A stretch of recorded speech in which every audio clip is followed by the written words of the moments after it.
चले सर आ जाएं, इब्तिदा करते हैं हम और आगे बढ़ते हैं। और आगे बढ़ते हुए हम क्या पढ़ेंगे जल्दी बताएं। IFRS और IFRS 9 में भी हम सर आगे बढ़े थे और हमने कहा था सर हमारे पास कौन कौन से मॉडल हैं। IFRS 9 में हमने कहा इसको 3 हिस्सों में तोड़ेंगे। सबसे पहले ये IFRS 9 जो है वो हमें क्या बताता है सर? ये हमें बताता है फाइनेंशियल। सर जो फाइनेंशियल इंस्ट्रूमेंट होते हैं ये क्या होते हैं? एक पार्टी का जो है ये फाइनेंशियल एसेट क्रिएट करते हैं, दूसरी पार्टी की या तो लायबिलिटी या फिर हमने कहा सर जो ये फाइनेंशियल इंस्ट्रूमेंट्स होते हैं हमने कहा ये बेसिकली फाइनेंशियल एसेट हमारे पास बताते हैं। तो फाइनेंशियल एसेट में क्या आता है? कैश, शेयर्स और हर तरह का। और हमने कहा कि सर शेयर्स कौन से जो हम किसी के खरीदें, और फाइनेंशियल लायबिलिटी हर तरह का पेएबल। सर फिर हम मजीद आगे बढ़े और हमने कहा कि सर फाइनेंशियल एसेट्स को दो हिस्सों में तोड़ते हैं। पहले दो स्टैंडर्ड अलग, एक होता है फाइनेंशियल एसेट इक्विटी। हमने किसी कंपनी के शेयर्स, अगर मैं किसी कंपनी के शेयर्स खरीद रहा हूं तो स्टैंडर्ड कहता है दो में से कोई भी एक मेथड रखोगे। कौन कौन सा? Fair value through P&L, fair value through. Sir अगर फेयर वैल्यू थ्रू P&L है तो वो क्या है? शॉर्ट टर्म है। शॉर्ट टर्म का मतलब क्या है?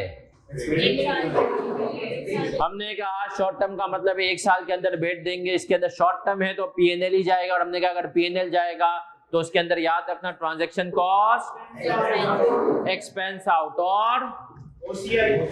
और हमने कहा डिविडेंड P&L में, फेयर वैल्यू गेन P&L में। हमने कहा सर जो ये वाला मॉडल है ये वाले मॉडल में हमने कहा शॉर्ट टर्म है P&L। फिर आते हैं सर OCI। OCI के केस में ट्रांजैक्शन कॉस्ट और हमने कहा सर डिविडेंड P&L में, fair value gain OCI। Sir क्या ऐसा कर सकते हैं हम P&L से OCI जा सकते हैं? Yes sir. हम जो है KNS से हम KNS बोला यहाँ पे किसने कहा है? इशू KNS की तरफ से। सर हम जो है P&L से OCI, लेकिन कितनी मर्तबा? एक मर्तबा। सर एक मर्तबा। और क्या हम एक दफा से ज्यादा जाएंगे? क्योंकि OCI में एक दफा चले गए तो वापस नहीं आ सकते। अगर मैं आपसे एक ट्रू एंड फॉल्स बना के पूछूं कि कंपनी चाहे तो OCI से P&L में आ सकती है, ट्रू या फॉल्स? एक दफा OCI, चाहे तुम शुरू में चले जाओ या बाद में जाओ, OCI में गए तो वहां पे जाके फंस गए। ऐसा ही है सर। सर फिर हम आगे बढ़े थे और आगे बढ़ते हुए हमने क्या पढ़ा था? हमने पढ़ा था सर हमारे पास डेट इंस्ट्रूमेंट्स। अब डेट इंस्ट्रूमेंट्स को हमने कहा 3 हिस्सों में तोड़ते हैं। Amortised cost, fair value through OCI और fair value through. Sir amortised cost, मैंने ही जानवर खरीदा है, मैं ही, अगर मैंने ही खरीदा है मैं ही कुर्बान करूंगा तो सर उस केस में क्या होगा? Amortised cost. मैंने ही कंपनी से डिबेंचर खरीदा है, मैं ही रिडीम करवाऊंगा, मैं ही बीच में बेचूंगा, नहीं अमोर्टाइज्ड। सर अमोर्टाइज्ड कॉस्ट में क्या फेयर वैल्यू गेन लॉस आएगा? फेयर वैल्यू को आपने इग्नोर करना है, जैसे दुनिया में लोगों ने आपको इग्नोर किया हुआ है। सही है सर। फिर आगे बढ़े और हमने कहा सर दूसरा model fair value through OCI और फेयर वैल्यू थ्रू, ये अभी हमने पढ़े ही। इंपॉर्टेंट कौन सा है सबसे इस दफा के लिए? Fair value through OCI। क्यों है भाई? एग्जामिनर भैया अब तक इसके ऊपर तबीयत से सर कब आएंगे? या तो इस अटेम्प्ट में या तो अगली किसी अटेम्प्ट में, है ना सर? लेकिन हमें तो यूं अज्यूम करना है कि इसी अटेम्प्ट में आ जाएंगे। अमोर्टाइज्ड कॉस्ट हमने शुरू किया था, फिर हमने उसके कॉन्सेप्ट पढ़े थे। हमने कहा था कि यार डिबेंचर वगैरह कंपनी जो है ये जब इशू करती है तो आम आदमी कंपनी की तरफ क्यों नहीं आता? बोलते हैं भाई तुम रिलायबल नहीं हो, तुम भाग सकते हो, सूदीदार है बैंक के, भले सूदीदार है उसके पीछे उम्मुल सूद, सूद की माँ स्टेट बैंक है। बोला तो जब उम्मुल सूद है स्टेट बैंक है तो बच्चा कुछ करेगा तो हम उसकी अम्मा को बोलेंगे कि आपके बच्चे ने ये हरकत की, तो अम्मा उसके पैसे भरेगी। स्टेट बैंक, बैंक गारंटी लेता है। सही है सर। जो आप और मैं चीजें करते हैं, आप और मैं जो हमारी जेबों में नोट है इसके पीछे किसकी गारंटी है? स्टेट बैंक की। सही है सर। तो हमने कहा स्टेट बैंक जो है वो देगा तो बैंक ज्यादा रिलायबल है। तो अब कंपनीज ने कहा यार लोग तो बैंक के पास पैसे रखाएंगे तो हमें उनको लालच देनी। हमने कहा एक लालच होती है रेट ज्यादा, बट अगर रेट ज्यादा नहीं करते तो दो और चीजें लेकर आते हैं, प्रीमियम और डिस्काउंट। फिर हमने कहा सर कंपनी की ना 3 वैल्यूज होती हैं किसी भी इंस्ट्रूमेंट की। फेस वैल्यू मतलब दो इफेक्टिवली 3 शेयर्स की होती है, बुक वैल्यू भी होती है। 2 वैल्यूज होती हैं, फेस वैल्यू जिसको हम पार वैल्यू भी कहते हैं, जिसको हम नॉमिनल वैल्यू भी कहते हैं और प्रिंसिपल अमाउंट भी कहते हैं। और दूसरी वैल्यू कौन सी होती है?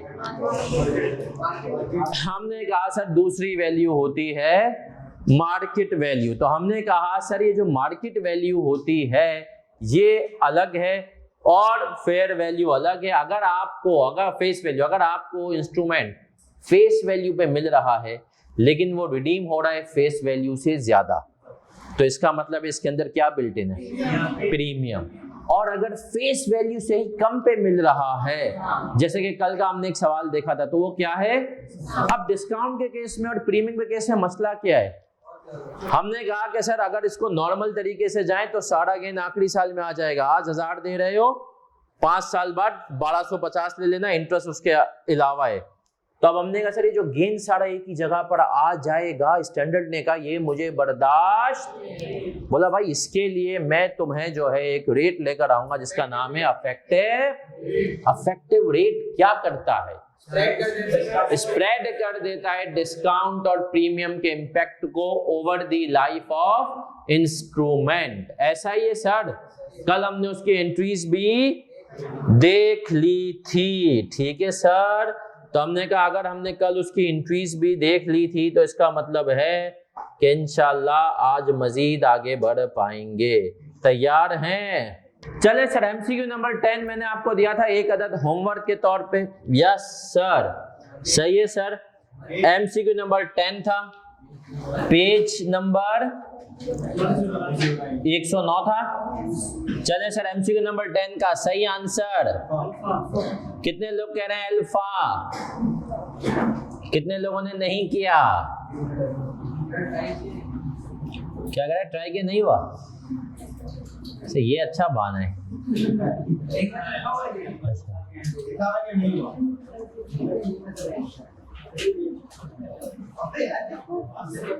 चलें सर आज एमसीक्यू नंबर 10 पढ़ते हैं और इसको करते हैं।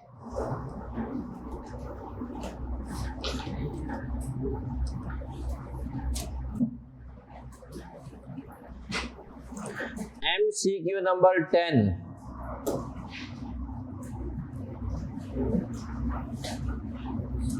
On 1 January 2011, oxygen limited purchase a debt instrument for its fair value of ₹5 lakh. अब इसकी फेयर वैल्यू कितनी है? It had a principal amount of 5। Sir principal amount face value ज्यादा है जितने पे उसने खरीदा है, तो ये डिस्काउंट है प्रीमियम है? डिस्काउंट। 5.5 की चीज प्रिंसिपल अमाउंट वाली इसको मिली है 5 में। ठीक है सर। फिर हमने कहा सर अगली चीज क्या आ रही है? सर ये कह रहा है the debt instrument carries fixed interest rate of 6% paid annually in arrears and has an effective interest rate of it is held at amortized cost. At what amount will the debt instrument be shown in the statement of financial position of oxygen as at 31 December 2000? Sir 31 December 2012 instrument issue होने के कितने time बाद पूछ रहा है ये? 2 सालों के बाद। कितने टाइम बाद? 2 सालों के बाद। तो सर इसका मतलब ये है कि ये हमसे पूछ रहा है कि क्लोजिंग बैलेंस जो 2012 का है मुझे वो बता दो। अभी बता देते हैं। सर टेबल याद है आपको कल जो मैंने बनाया था? Year opening, interest accrued, interest received और क्लोजिंग। सर एंट्रीज भी सिर्फ शुरू का सवाल है, फिर बता रहा हूं समझाने के लिए। 1 जनवरी 11 को मैंने क्या एंट्री बनाई होगी? इन्वेस्टमेंट डेबिट सूदी दारा कितने से? 5 5 लाख। सर फिर आगे बढ़े और हमने कहा सर आगे जाके क्या होगा, 31, लेकिन उसमें हमने कहा पहले हमारे 2011 वाले साल में ओपनिंग था 5 लाख। इंटरेस्ट एक्रूड कितना था, 8%, और ये पे रिसीव, और ये 6% किस पे लगता है, फेस वैल्यू पे अप्लाई होता है कूपन रेट, है ना सर। कल ये हमने पढ़ा था ना, कूपन रेट किस पे होगा हमेशा अप्लाई, जैसे डिविडेंड होता है शेयर्स की वैल्यू पे, तो 8%, 40,000, 5 लाख। सर क्या ही वो हमसे ये पूछ रहा है, एग्जामिनर कहता है पेपर में ना ये लोग ऐसे तरीके सवाल करते हैं और इस किस्म के कहते हैं, क्या 5 लाख साथ इसने ऑप्शन में दिया है, शरीफ आदमी है, पेपर में ये देगा, ताकि बच्चा बोले आंसर आ गया टक, है ना, आ जाए। और एग्जामिनर फिर बोलेगा चल बेटा अगली दफा फिर से आ। ये आप लोग पेपर में करते हैं सर हरकतें, ये एग्जामिनर कहता है इनको ये तो सिखाओ कि बेटा सवाल तो गौर से पढ़ें। इसका आसान जो है तरीका क्या है, इन्वेस्टमेंट डेबिट 7,000, बैंक डेबिट 33,000, और interest income credit, interest income कितने से, 40,000। ऐसा ही है मेरा बच्चा। फिर आगे आए, हमने कहा 2012, 5,07,000, 8%, 40, ये तो फिक्स रहता है कितना, 514,560। सर 31 दिसंबर 12 को मैं क्या एंट्री बनाऊंगा, बैंक डेबिट 33,000, इन्वेस्टमेंट 7,560 और इंटरेस्ट इनकम 4,0560। तो सही जवाब क्या है सर, L5। स्क्रीन सही नहीं है मेरा बच्चा ऑनलाइन वालों,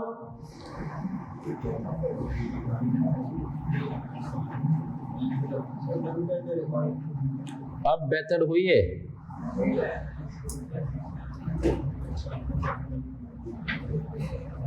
अब हुई बेहतर।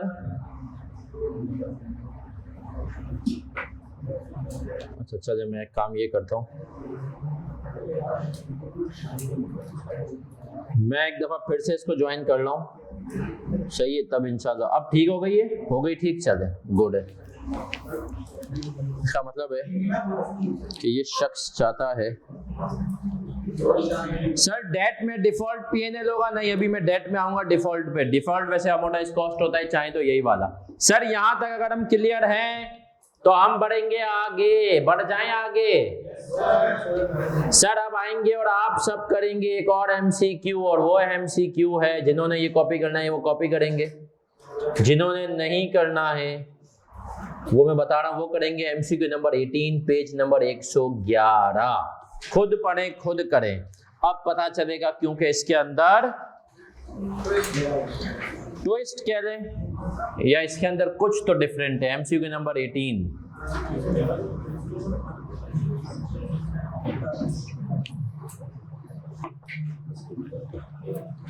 सर ये एमसीक्यू नंबर 18 में जो 6% है ये क्या है, कूपन रेट। याद रखें जो भी वैल्यू के साथ गिवन हो ना उसको हम क्या कहते हैं, कूपन रेट। 1030 एक आंसर है और एक आंसर है 1008। एक बच्चा कह रहा है इसमें सी, इसमें कहां से सी आया, एमसीक्यू नंबर 18। अच्छा एमसीक्यू नंबर 18 है सर। इतना टाइम नहीं मेरा बच्चा, टाइम क्विक क्विक क्विक। ये 1008 पे कितने लोग कहते हैं सही है, ये हक है, सच है। 1008 वाला कितने लोग कह रहे हैं 1030, 43 हुदैफा पहुंच रहा है। ऑनलाइन वाले बच्चे मेजॉरिटी 1008 पे हैं।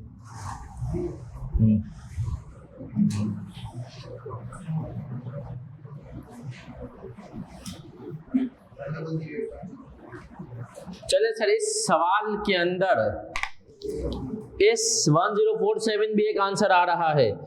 इस सवाल के अंदर कोई चेंज चीज क्या थी जो अब तक नहीं?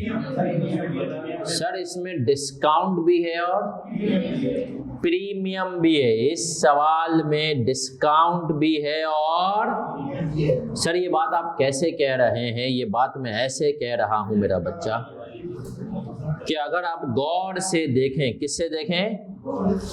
अगर आप गौर से देखें तो ये आदमी हमसे क्या कह रहा है?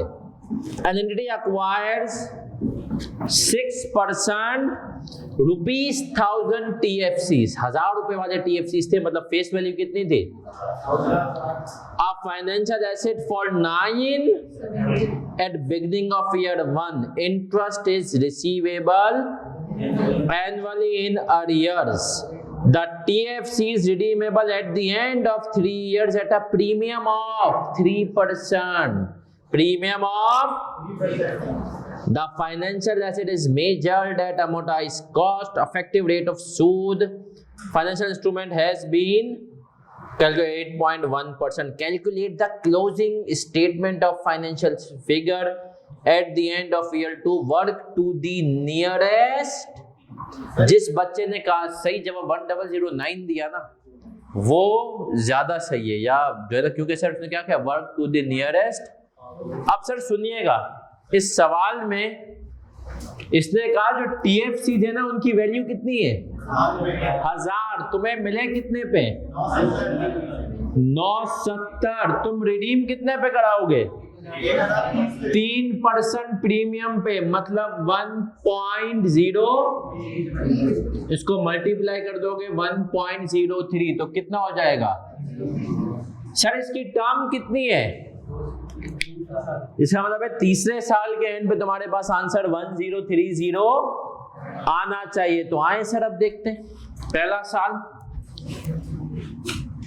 दूसरा साल, opening 970, interest accrued 8 point, paid कितना है? 6%। 6%। अच्छा, अब आते हैं सर 970 का 8.1%, 78.96। हमने कहा 1000 का 6% कितना हुआ? 18.6। कितना हो गया? 988.57 फिर हमने कहा 988.6, इसका 8.1%, 80.1 कर दें, 60, 100। इसने हमें कहा नियरेस्ट रुपी 1009। ये सही है सर। अगर आप इसको एक साल और आगे बढ़ाएंगे ना तो ये 1030 पहुंचेगा, क्योंकि अफेक्टिव रेट क्या कर रहा है? 60 रुपए। देखो ये डिफरेंस कितना आ रहा है इन दोनों का? अफेक्टिव रेट का काम क्या है? 60 को 3 सालों पे स्प्रेड कर देना है इन एंट्रीज की मदद से। सही है सर। अमोर्टाइज कॉस्ट क्लियर हो रहा है हमें? अमोर्टाइज कॉस्ट कैसे चलता है सर? जो अब एक थोड़ा सा मैं आप लोगों को टेस्ट करूंगा। देखिए आपको टाइम हो गया, क्योंकि रिजल्ट के बाद और जो पोस्ट रिजल्ट बैच वाले बच्चे ना, अब आप लोगों को पेपर के लिए तैयार करना है। तो उसके लिए मेरा फर्ज है कि मैं आप लोगों को यूं टेस्ट करूं कि कोई ऐसा सवाल जो कि कॉन्सेप्ट यही हो, लेकिन एकदम से वक्त बदल गया हो, जज्बात बदल गए हो, उस केस में मतलब आप लोग कैसा परफॉर्म करते हैं। गलती से हमेशा कहता हूं कि आपने डरना, मसला यह है कि सर अब हमारी 75% आवाम अगर ऑनलाइन और रिकॉर्डेड में होगी ना तो उन बच्चों में खास तौर पे, चलो लाइव हो गया उनका तो पता चल जाएगा, जो रिकॉर्डिंग वाले ना उनके बारे में टीचर क्या आता है, 50% अवाम 50-60 अवाम क्या है, रिकॉर्डिंग है, सुन रही है। अब टीचर को वहां पर थोड़ा मसला होता है, इस दफा रिकॉर्डिंग के लिए भी कुछ कर रहे हैं, टेस्ट वेस्ट मैंडेटरी।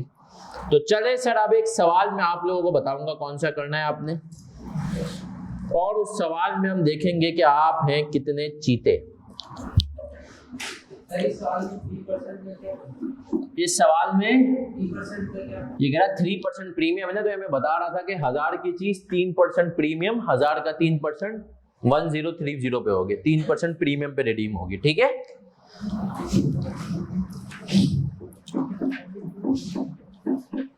चलें सर आगे बढ़ते हैं। अच्छा एक चीज याद रखना, टीचर ने जो पढ़ाया है आपको स्ट्रेट एक्स भी घुमाएंगे वो काफी है। कभी कभी एग्जामिनर जो है ना आपका अपने ऊपर से और टीचर से ऊपर से विश्वास हटाने के लिए कुछ चीजें एक्स्ट्रा भी दे देता है इस सवाल में कि ये घूमे इसमें।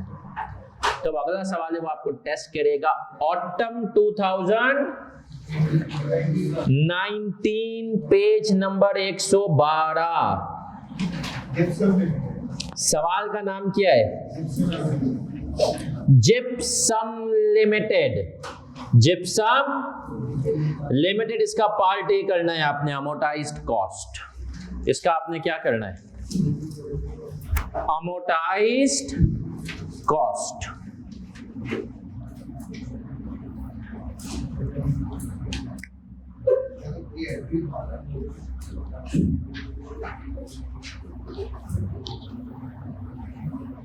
अमोर्टाइज कॉस्ट करना है मेरा प्यारा प्यारा बच्चा। चैट में सवाल लिखें, जवाब जो लिखना है। ऑनलाइन वाले बच्चों Q&A में मैं खोल नहीं सकता हूँ डायरेक्टली, वो मुझे रुकना पड़ता है।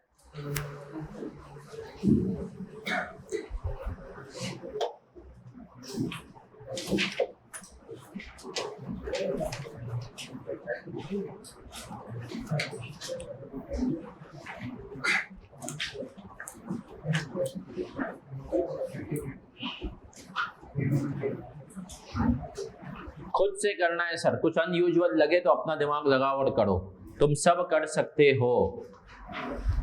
फिर मैं इसके कॉन्सेप्ट पे तो मैं थोड़ा सा ये मुझे चेक करना है कि आप लोग अपने दिमाग में मतलब गलती से नहीं डरे सर। आपसे जो पहले भी थे उन्होंने यकीन माने क्लास में ऐसी ऐसी गलतियां की और उनमें से कुछ ने गोल्ड मेडल भी ले लिए। इसका मतलब है कि सर गलती से गोल्ड मेडल, जो गोल्ड मेडल वाला बच्चा भी होता है ना सर, वो भी गलतियां करता है।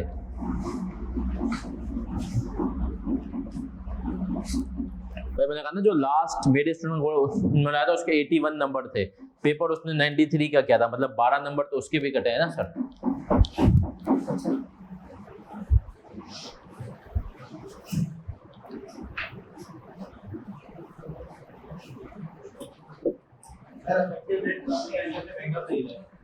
तुम्हारे ऊपर है, सोचो सोचो।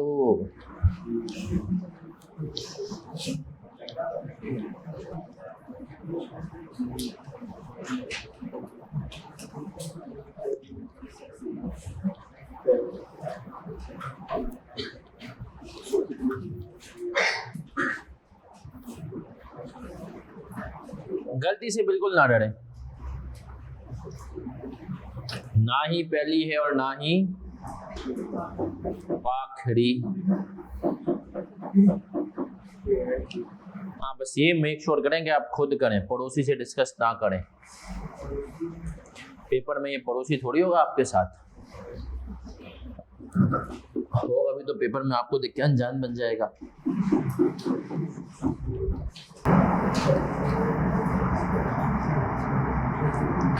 डन या डस्टेड? राशिद ग्रीन टी ला दे बगैर।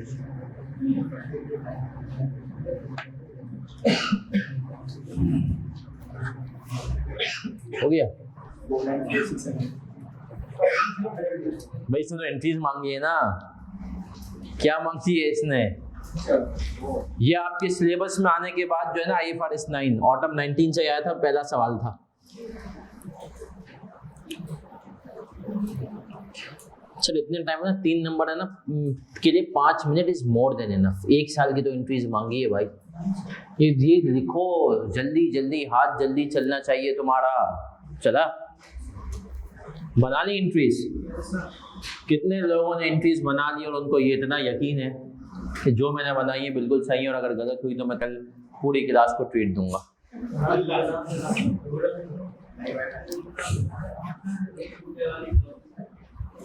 चल तो 1 रुपए वाली टॉफी ले आ। सब मिलती है भी, 1 रुपए वाली टॉफी मिलती है।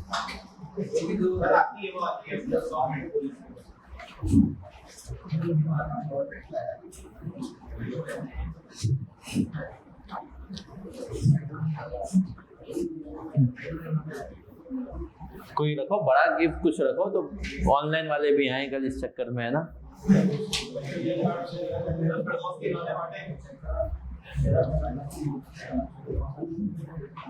पिछली दफा एक शख्स था, उसने इस शर्त पे जो है ना पूरी क्लास को डेयरी मिल्क खिलाई थी एक दफा। राफे कहाँ है सर राफे भी आजकल? मुल्तान में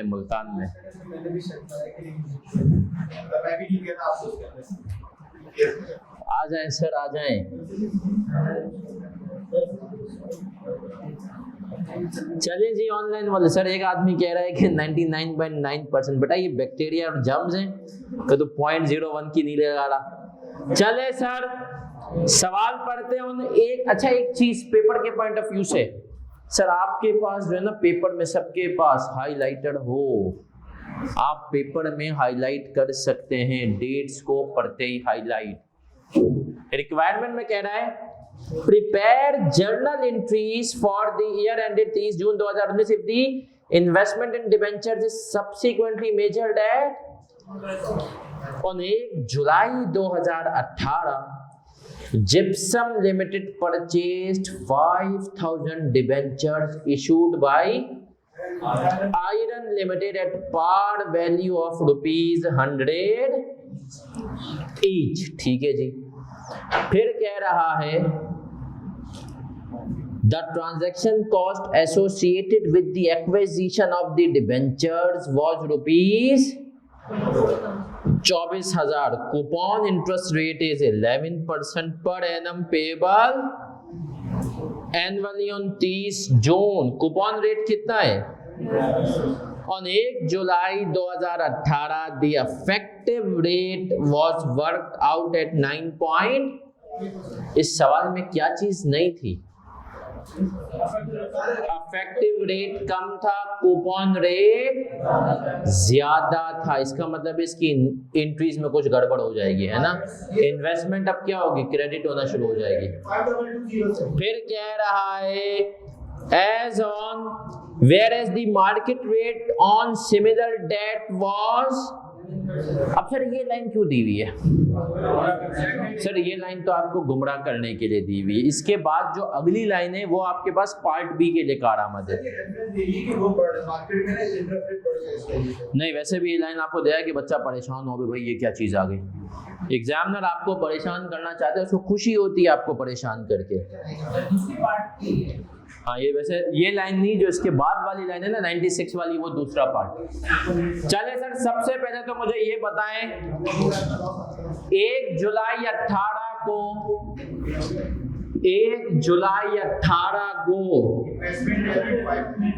इन्वेस्टमेंट को करूंगा डेबिट सूदीदारे को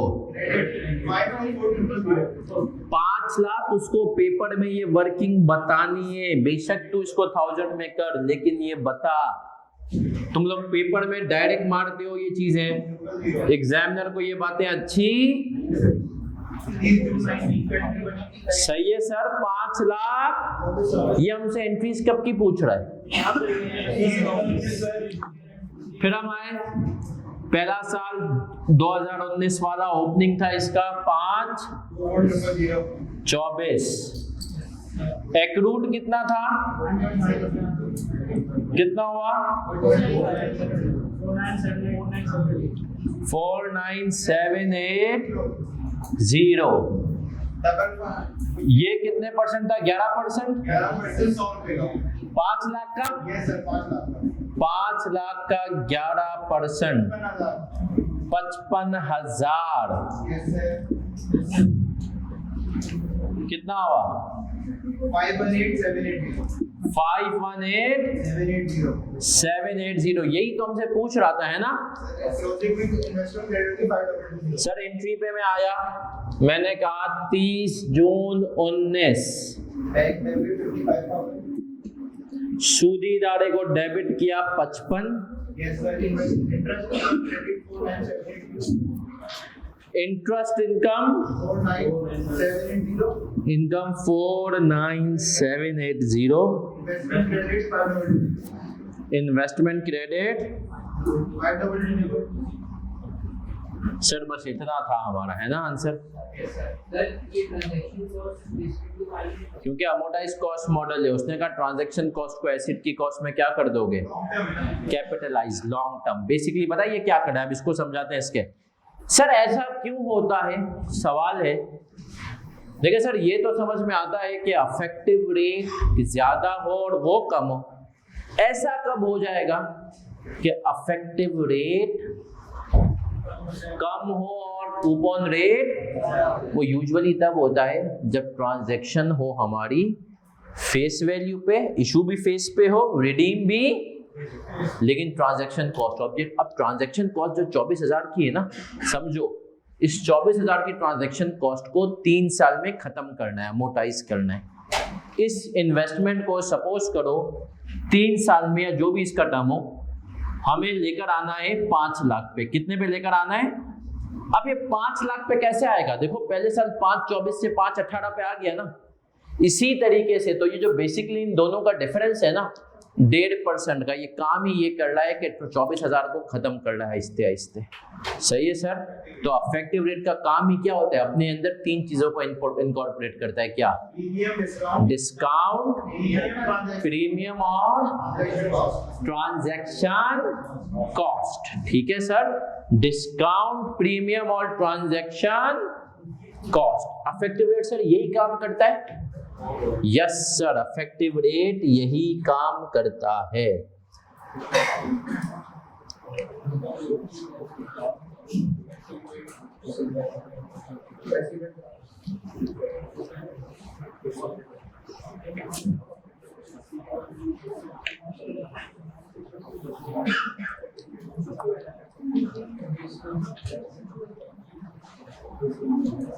बेटा क्योंकि इंटरेस्ट रिसीव्ड राशि हमेशा फेस वैल्यू पे लगता है। यहाँ पे फेस वैल्यू थी 5 लाख। कैसे पता सर 5 लाख थी फेस वैल्यू? 5 लाख ऐसे था, ये कह रहा है 5,000 डिबेंचर खरीदे हैं और एक डिबेंचर की वैल्यू कितनी है? Par value. ठीक है, ये 3 साल के इन्वेस्टमेंट, 3 साल के एंड पे या जो भी इसका टर्म बताया हुआ, कितने साल के? तो हमने कहा हाँ सर, तो जब भी इसका खत्म होगा ये 5 लाख पे आ जाएगी। तो सर आसान था क्या? हाँ सिखाऊंगा। एक सवाल मुश्किल सवाल है, लेकिन लास्ट अटेम्प्ट में जो इसने हरकत की है, हमने तो एहतजाज रिकॉर्ड करा दिया, लेकिन आईकेप ने कोई जवाब नहीं दिया। आईकेप ने फीडबैक पूछा, आपने कहा यार ये क्यूटी ले पूछ रहे हो, बच्चों को मैथ्स में ना घुसाओ। सही है, तुम कॉन्सेप्ट पूछो। आपको पता है, आप सीए और एसीसी के पेपरों का यही डिफरेंस होता है। एसीसी वाला प्योर कॉन्सेप्ट्स पे जाता है, तो पेपर आसान लगता है, बच्चा निकाल भी लेता है। ये बोलता है मैथ्स में घुमाऊंगा। उनका कभी आप मैनेजमेंट अकाउंटिंग का पेपर देखें, आसान है, F5 F9, क्योंकि वो कॉन्सेप्ट पूछ रहा है। इसकी तरह थोड़ी कि यहाँ पे तो पता नहीं मैथ्स की कौन कौन सी इक्वेशन घुसा रहा है, तो यूं ये फिगर कॉस्टिंग में यूं निकाल ले, ये वो FR2 में भी हरकतों पे आ रहा है। तो ये बेसिकली चाहता है कि आप एक अच्छे मैथ्स एक्सपर्ट भी, मैथमेटिशियन भी बन जाएं। तो आईकेप तो आपकी भलाई के लिए करता है जो भी करता है। इस सवाल का लर्निंग आउटकम लिखें, coupon rate more than affective, coupon rate more than affective rate. Coupon rate affective rate से ज्यादा है।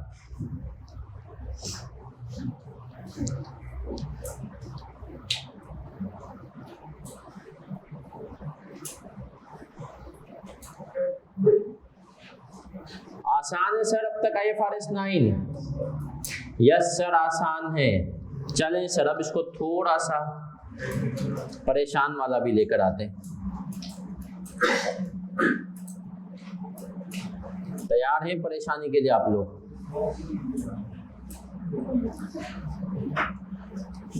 जापान के दारुल खिलाफा का नाम क्या है? बस आ जाए पेज नंबर 17, सवाल का नाम भी है टोक्यो। जापान का दारुल हुकूमत क्या है? Tokyo. Page number 115।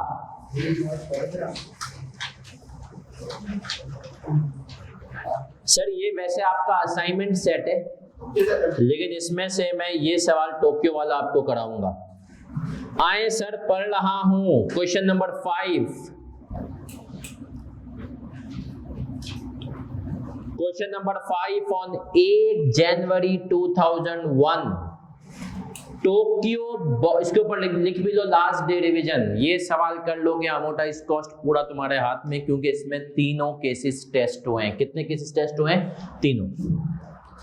On 8 January 2001 Tokyo bought rupees 1,05% bonds for rupees, principal value कितनी थी? 1 लाख। मैंने कितने में खरीदा है? इसका मतलब है क्या है? Incurring issue cost of rupees, ये जो इशू कॉस्ट क्या है? Transaction cost. Sood is received in, bond will be redeemed at a premium of 59, खरीदे मैंने 95 के हैं, मिलेंगे कितने? 960 over nominal value. Nominal value किसका दूसरा नाम है? ये ACCA का सवाल है, छापा है यहाँ पर। On 31 December 2003, effective rate of interest is, fair value of the bond was as follows। जिसने कहा भैया फेयर वैल्यू भी तुम्हें बता दिया, हमने कहा बढ़िया है। अगले पर्चे पे आ जाते हैं।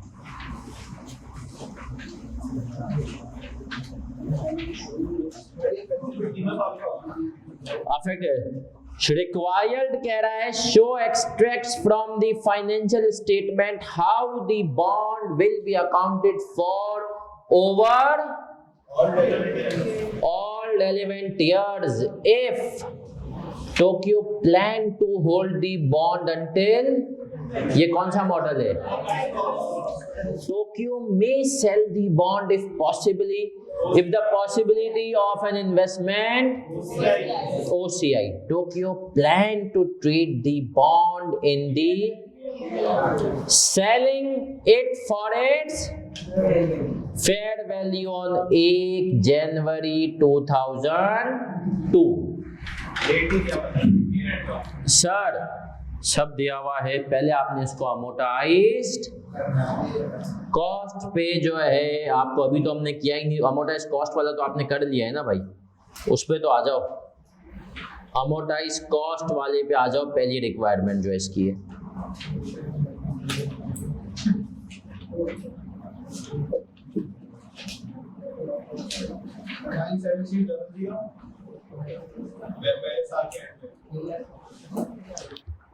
अमोर्टाइज्ड कॉस्ट में फेयर वैल्यू को क्या करना है?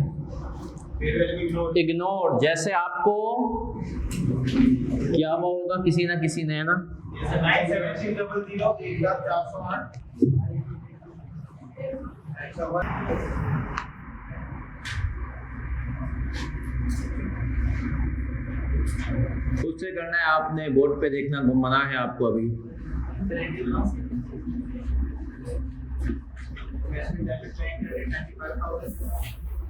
ट्रांजैक्शन कॉस्ट कैपिटलाइज नहीं कर दूंगा। 95,000 प्लस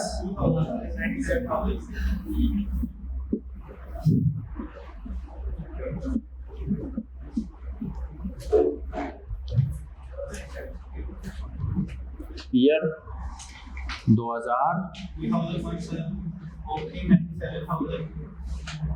एक्रूड कितने परसेंट रेट है? ये 5% है। 1 लाख का 5% कितना हुआ?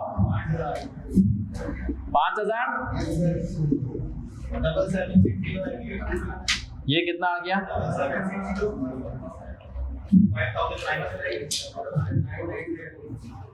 99, 9970 इसका पूरा टेबल बनाएंगे हम। 2002, 99, 760 798 79, 7981,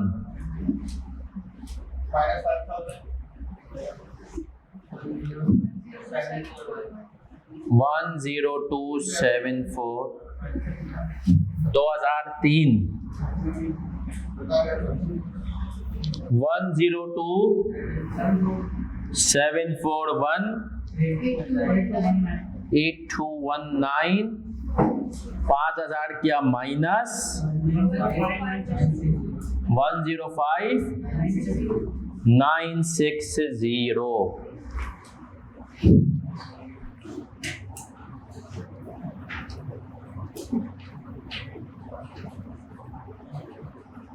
बोर्ड अभी आएगा ना, मैं आप लोगों को दिखाना ही नहीं चाह रहा था। चले सर, तो बिल्कुल नॉर्मल ही है ना। ओपनिंग इंटरेस्ट हमने बस ओपनिंग में कैपिटलाइज कर दी, ट्रांजैक्शन कॉस्ट जो करते हैं। अब इसकी इंक्रीज भी हो जाएंगी नॉर्मल। 31 दिसंबर 2001 क्या एंट्री बनाऊंगा?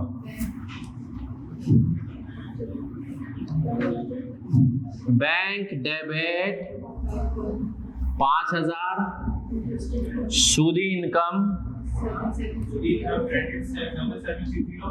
7760 और 2760 है ना सर।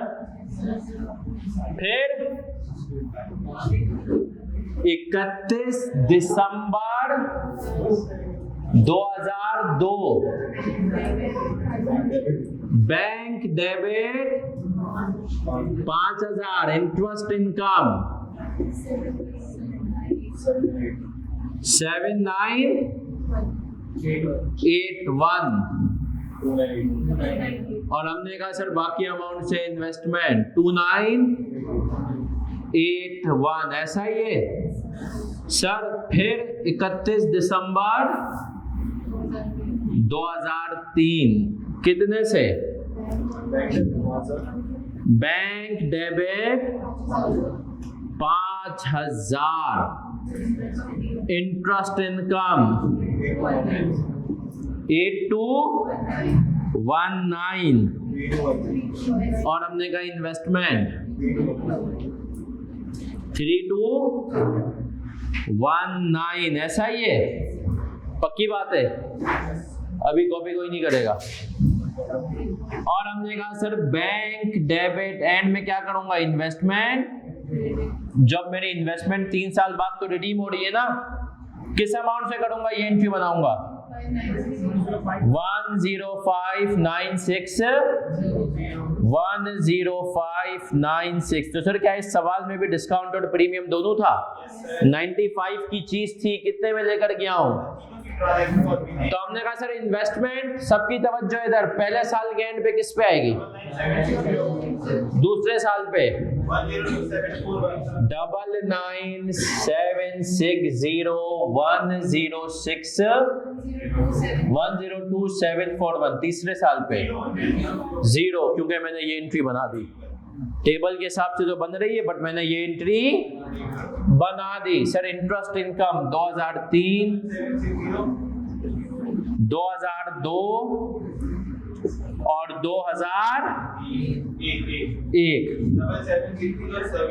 मानते हो इसको? अब इधर देख लें सर, इंटरेस्ट इनकम कितने से?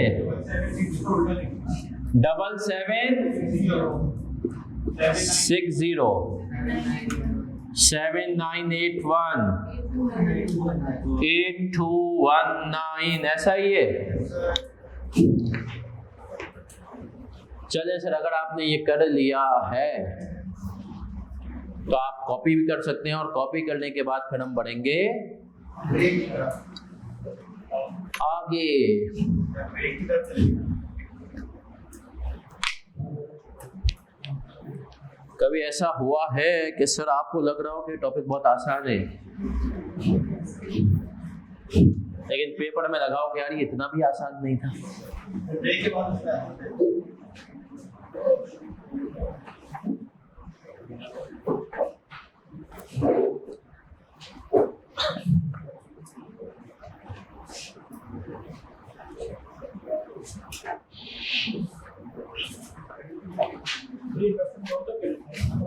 अमोर्टाइज कॉस्ट लॉन्ग टर्म ना, ये हम शुरू के पहले साल लॉन्ग टर्म कहेंगे, दूसरे साल के एंड में शॉर्ट टर्म कर देंगे, पता है ना अगले साल रिडीम हो रही है।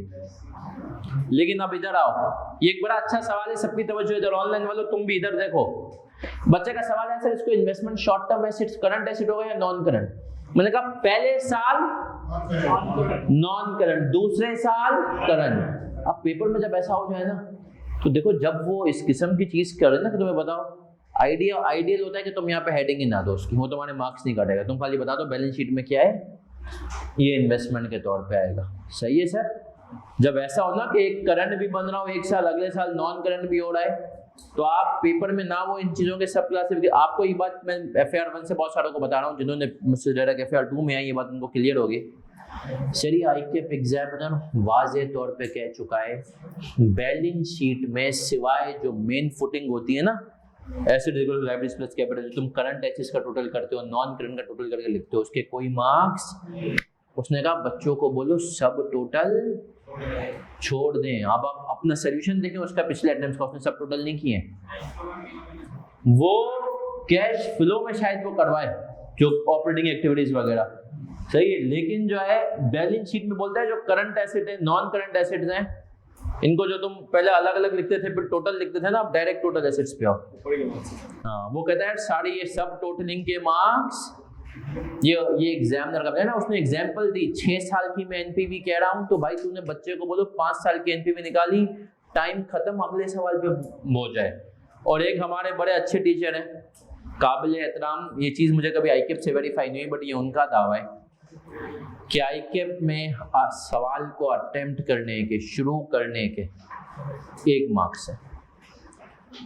तो वो कहते हैं अगर तुमने आंसर नंबर 1 लिखा और उसके बाद तुमने कुछ भी बिल्कुल उलट लिख दिया, 1 मार्क्स तुम्हें। ये बात मुझे ICAP से वेरीफाई नहीं हुई, बट वो कहते हैं तुम्हें एक भी लेजेंड नहीं मिलेगा ऐसा, जो कि 5 से 6 नंबर जिसके पेपर में आए हो। मरे से मरा भी 10-11 ले ही लेता है, वो लेता ही ऐसा है कि उसको 1-1 मार्क्स सवाल जो है ना शुरू करने का खाली मिलता है। मतलब आप बैट्समैन हैं, आप स्कोर किए बगैर, बॉल खेले बगैर रन आउट हो जाएं, ग्राउंड में आने के कितने मार्क्स हैं? आंसर नंबर 1 लिखा, इसके बाद तू नीचे कुछ भी कर, ये वो कहते हैं। लेकिन ये बात आज तक मुझे ICAP से वेरीफाई, सर रिजवान मनाई काफी पुराने, तो उनका ये कहना है, और ये बात वो यूं इसको सपोर्ट करते हैं कि तुम्हें किसी के भी 5 से 10 से कम मार्क्स वो कहते तो मुझे बता दो बच्चा जिसके 10 से कम नंबर आया, तो वो कहते हैं यार 10-12 नंबर तो ऐसे ही ICAP दे देता है। किसके सवाल कितने थे? 9 ही थे।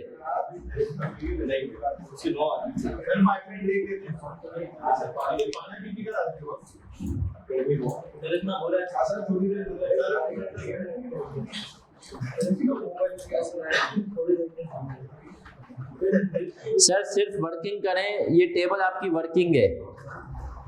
आ जाएं सर, आ जाएं, इब्तिदा करते हैं।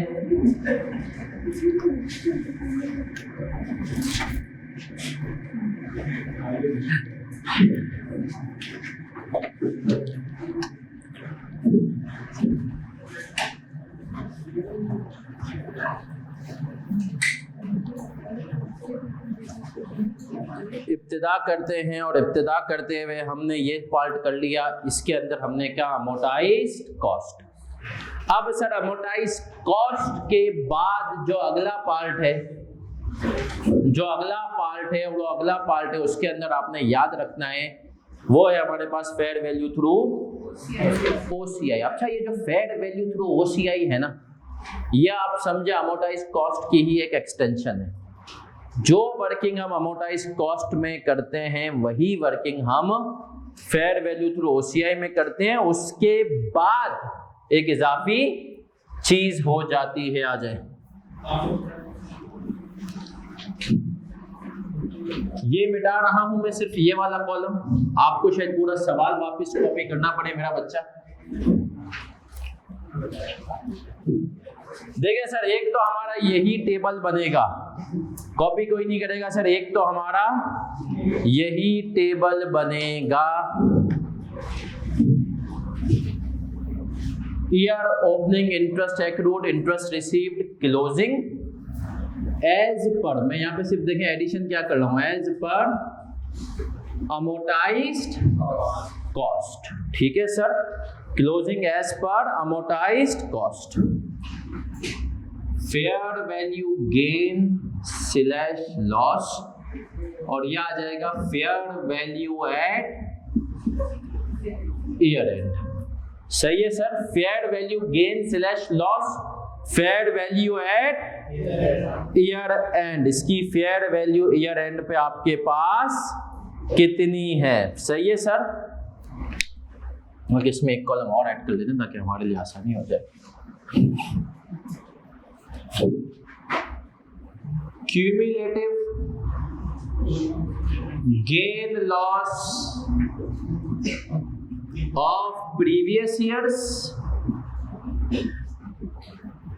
cumulative gain loss of previous years। हमने कहा fair value gain loss current year का हमारा कितना है, और fair value at year end कितनी है।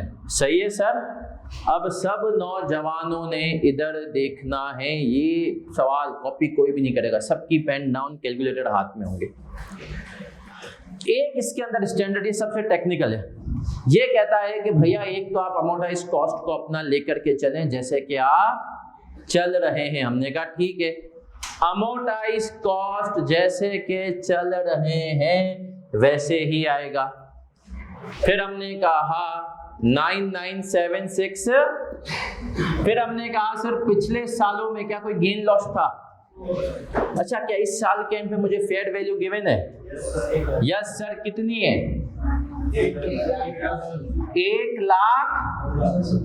1,10,000। मानते हो इस साल के एंड पे फेयर वैल्यू कितनी है? 1,10,000। अभी कॉपी कोई नहीं करेगा सर। सर अगर मैं पहले साल की इंट्रीज बना दूं, मेरे पास जगह नहीं है, मैंने मिटा दी थी, तो अगर मैं इसकी इंट्रीज यहाँ पे बता दूं फर्स्ट ईयर की, सबने गौर से देखना है, फर्स्ट ईयर की 1 जनवरी 11 को मैंने क्या एंट्री बनाई थी? पहली इन्वेस्टमेंट डेबिट बैंक क्रेडिट, कितने से? 97,000। दूसरी एंट्री 31 दिसंबर को क्या बनाई थी? बैंक डेबिट कितने से? हमने कहा 5,000। इंटरेस्ट इनकम कितने से? पहले इंटरेस्ट इनकम क्रेडिट कितने से? 777। और इन्वेस्टमेंट 27। ये दूसरी एंट्री हमने बनाई थी ना सर। तीसरी एंट्री एक और बनाऊंगा 31 दिसंबर 11 को। वो क्या होगी? सुनना, मेरे पास 99760 की चीज थी, ईयर एंड पे उसकी वैल्यू क्या है? 1,10,000। मानते हो? तो सर मेरे पास फेयर वैल्यू गेन लॉस कितना आएगा? मैं अगर कह दूं इसको ये x है, इसको कह दूं ये a है और ये b है, तो ये मेरे पास आ जाएगा y is equal to x minus a minus b। तो ये मुझे बताओ, एक 10 था और तुमने कहा ये 0 है, ये है 9, तो कितना आ गया? 10,240। एंट्री बनाऊंगा इन्वेस्टमेंट डेबिट OCI कितने से?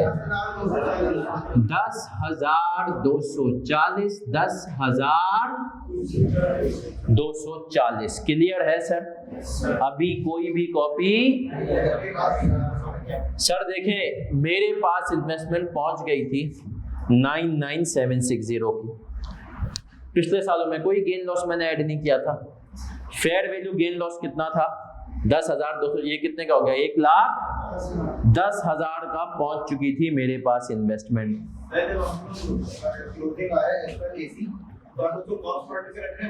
फिर उसके बाद फेयर वैल्यू पे लेके जा रहे हैं। अमोर्टाइज कॉस्ट पे तो हमने कहा इंटरेस्ट के हिसाब से अफेक्टिव रेट तो इसका आएगा ही आएगा। अफेक्टिव रेट की वर्किंग होगी, उसके बाद हम क्या रिकॉर्ड करेंगे? Fair value gain and loss दोनों। अब सर ये हो गया, कॉपी कोई नहीं करेगा, सबकी तवज्जो इधर, कॉपी। अब सर मुझे एक बात बताएं, मैं आ गया दूसरे साल, पहली एंट्री तो मैं यही बनाऊंगा जो अमोर्टाइज्ड कॉस्ट की मैंने बनाई है, पहली एंट्री बिल्कुल सेम। दूसरी एंट्री पे आता हूं, अब मुझे बताएं अमोर्टाइज्ड कॉस्ट के हिसाब से वैल्यू कितनी है? 10274। क्या पिछले सालों में cumulative gain loss of previous years कुछ था? कितना था? 24। अब यही फॉर्मूला, फेयर वैल्यू कितनी थी साल के एंड पे? 1 लाख। अब आप आए 1,04,000, ये हमारा एक्स है, माइनस फेयर वैल्यू सवाल में गिवन है 1,04,000 फेयर वैल्यू सवाल में गिवन है, माइनस 1,02,741 माइनस 10240 कितना आ गया? 8981। क्या आ गया? लॉस। सबकी तवज्जो इधर, फेयर वैल्यू थ्रू ओसीआई है, क्या एंट्री बनाऊंगा? ओसीआई डेबिट इन्वेस्टमेंट कितने से? 8981। दूसरे अल्फाज में समझो, कॉपी नहीं भाई। हमारे हिसाब से वैल्यू बनती थी 1,12,000 समथिंग, जबकि उसकी आज फेयर वैल्यू कितनी हो गई? अब सर ये फेयर वैल्यू क्यों चेंज होती है? वजह है, आपका ये रेट क्या है? मार्केट में अगर मार्केट में कूपन रेट 3% हो रहा है तो आपकी फेयर वैल्यू बढ़ जाएगी। मार्केट में अगर कूपन रेट 8% हो रहा है तो आपकी फेयर वैल्यू क्या हो जाएगी? और ये कूपन रेट किसके ऊपर डिपेंड करता है? Monetary policy. समझ रहे हो सर? इकोनॉमिक्स में पढ़िए ना मॉनेटरी पॉलिसी, क्योंकि आपके इंस्ट्रूमेंट का रेट क्या है? आपने एक जगह पैसे इन्वेस्ट कर दिया, आपको 5% मिल रहा है, मार्केट में अगर अभी 3% रेट चल रहा है तो कोई भी आपका जो इंस्ट्रूमेंट है ज्यादा पे महंगे पे खरीद लेगा, उसको पता है 2% इजाफी मिलेगा। लेकिन अगर मार्केट में 8% चल रहा है तो आपका इंस्ट्रूमेंट कम पे बिकेगा, क्योंकि उसको पता है कि 3% का लॉस है। तो फेयर वैल्यू किस पे डिपेंड करती है? मार्केट रेट पे। ठीक है सर, ये इंशाल्लाह आप लोग एमएफए में, नहीं एमएफए में, बीएफडी में सीखेंगे निकालना फेयर वैल्यू। मैं सिखा यहाँ भी सकता हूँ, लेकिन मैं नहीं सिखाऊंगा। क्यों सर? क्योंकि आप लोगों के कोर्स में नहीं है, तो क्यों सिखाऊं? सीए फाइनल में तो सीख ही लोगे, एफएफआर में। अब सर यहाँ तक मैं क्लियर हूँ? पक्की बात है। तीसरे साल पे आया, अमोर्टाइज कॉस्ट के हिसाब से कितनी वैल्यू थी?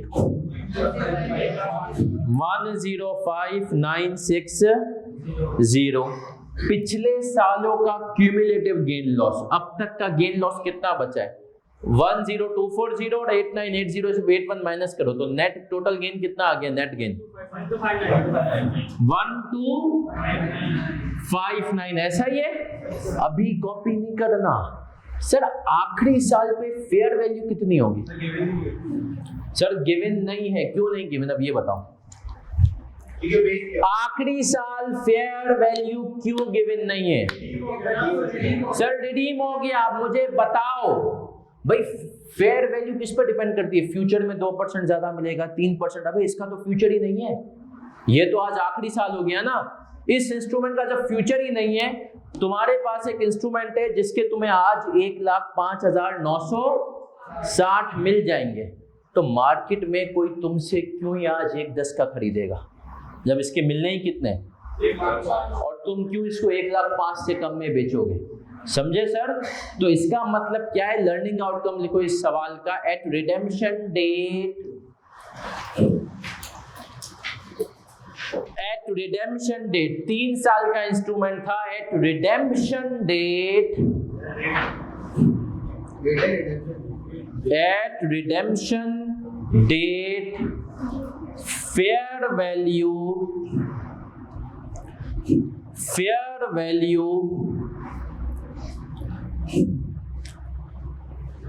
is equal to amortized cost closing value. At redemption date, fair value is equal to amortized cost closing value. क्या मैं क्लियर हूं? पक्की बात है? चले सर, अब आए तो इसका मतलब है फेयर वैल्यू कितनी हो गई 105, तो ये कितना हो गया 1259 का।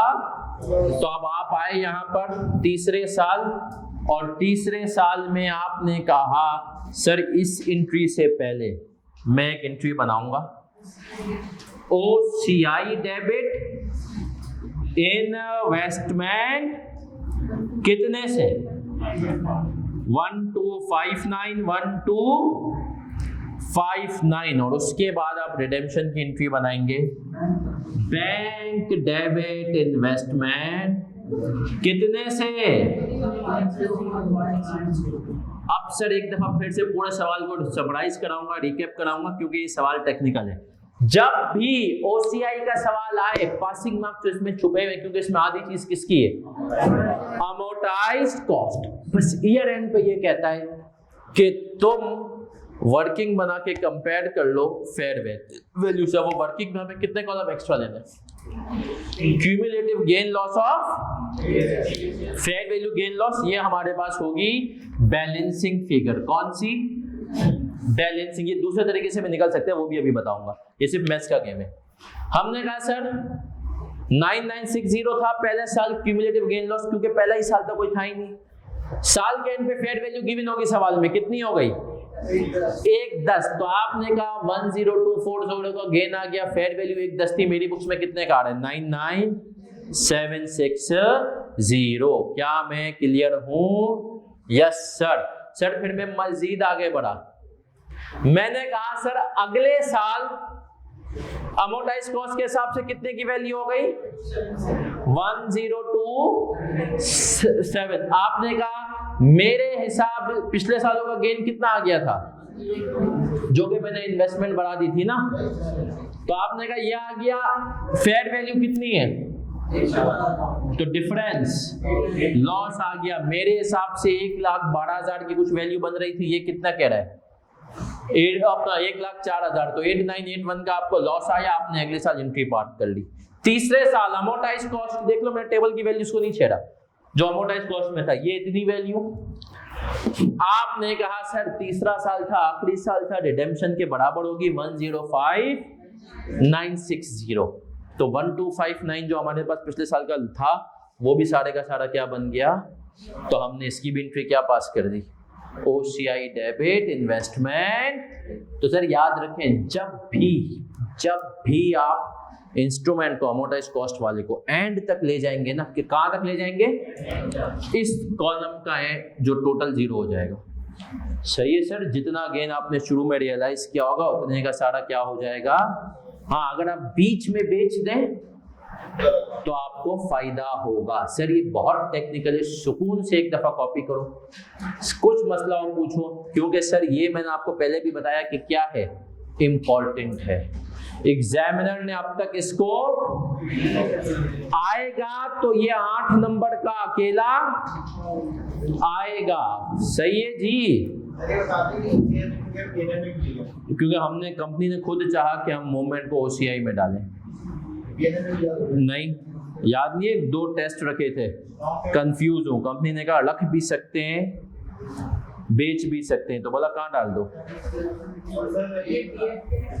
क्या कह रहा है, balancing figure, best friend.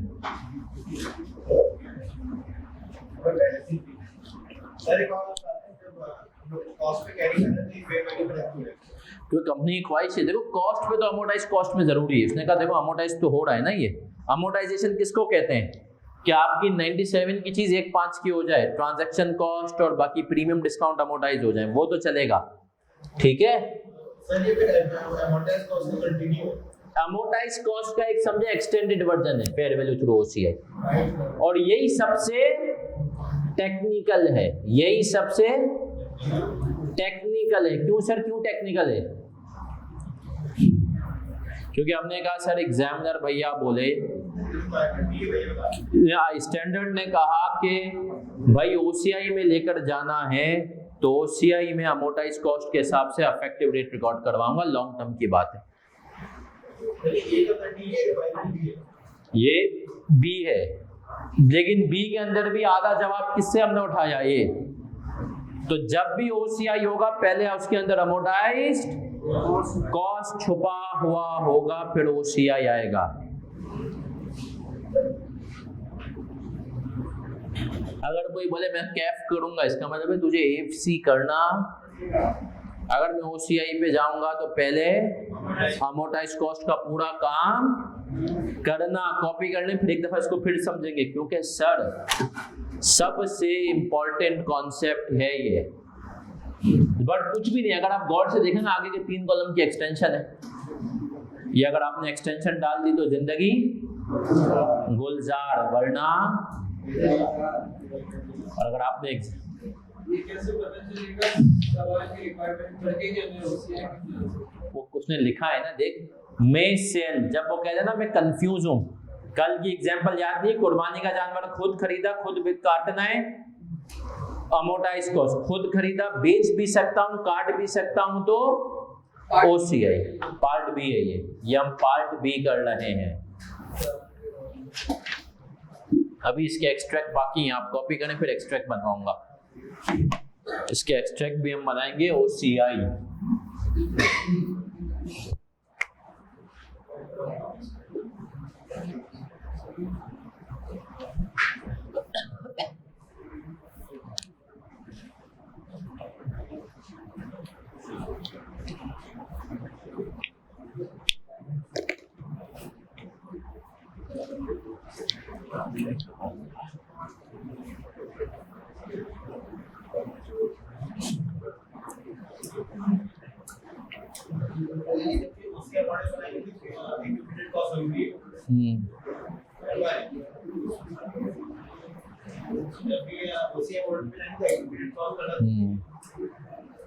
OCI model पे जाएंगे तो अमोर्टाइज कॉस्ट लाजमी है, पीएनएल में नहीं है। पीएनएल पे आऊंगा क्या है,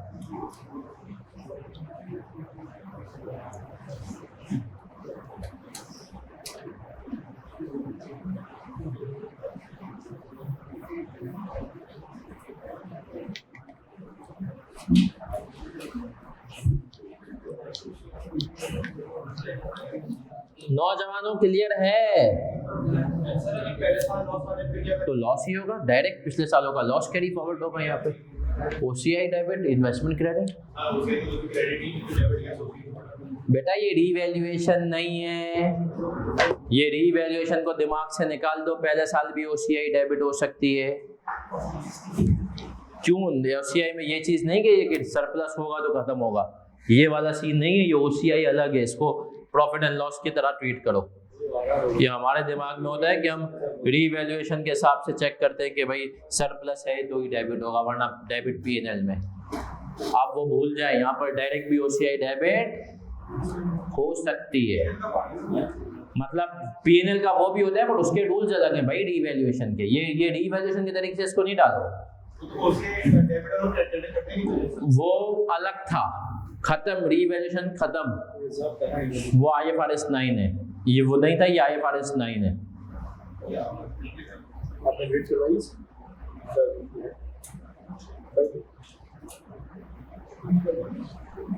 है ना, इस हैंड आउट में भी है शुरू में।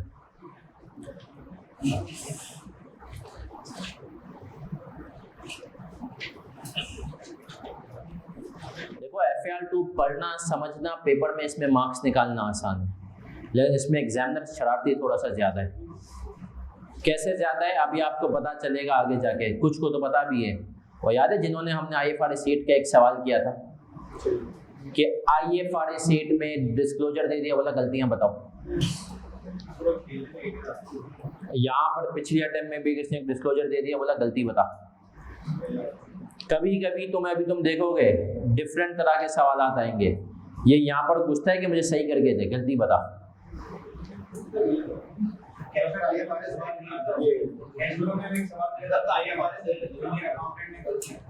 वो तो गलतियां की ना, यहाँ पर गलती अलग नेचर की, डिस्क्लोजर बना के दे दिया, बोला हमने बना दिया अब तो सही कर, मतलब सही भी नहीं कर, सिर्फ बता दे मैंने क्या गलतियां की हैं।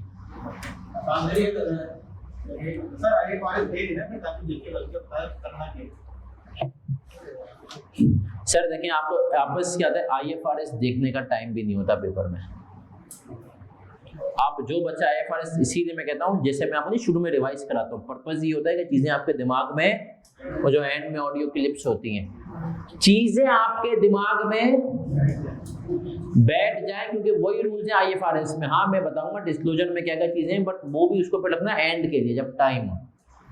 सर कुछ याद रखें, पेपर में decision making is very important.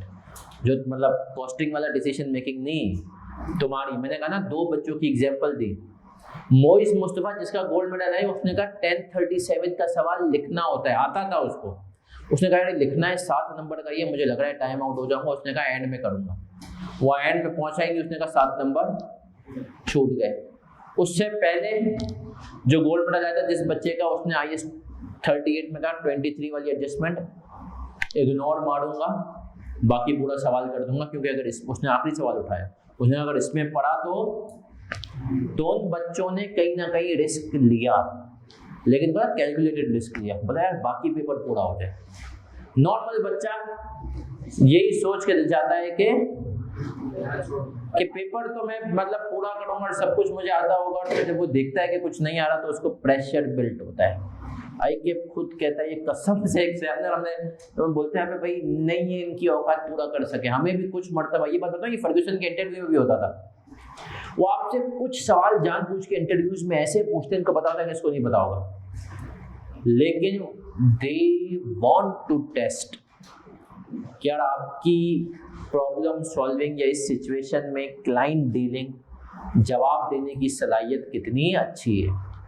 छोटी सी एग्जांपल है, मुझे बताओ एक कंपनी है, पब्लिक कंपनी है, जिन्होंने कंपनी लॉ पढ़ा हुआ है, उसके लिए मिनिमम मेंबर्स कितने चाहिए पब्लिक कंपनी के लिए? फॉर्म 3। और उसका कोरम क्या है? मीटिंग का कोरम क्या है?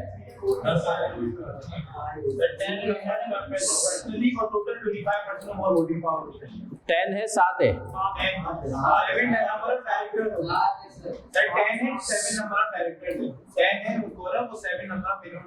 7 मेरे ख्याल 7 members present personally and having 25%। खैर अब मैं आपको बताता हूँ मुझसे फर्ग्यूसन में सवाल क्या हुआ है।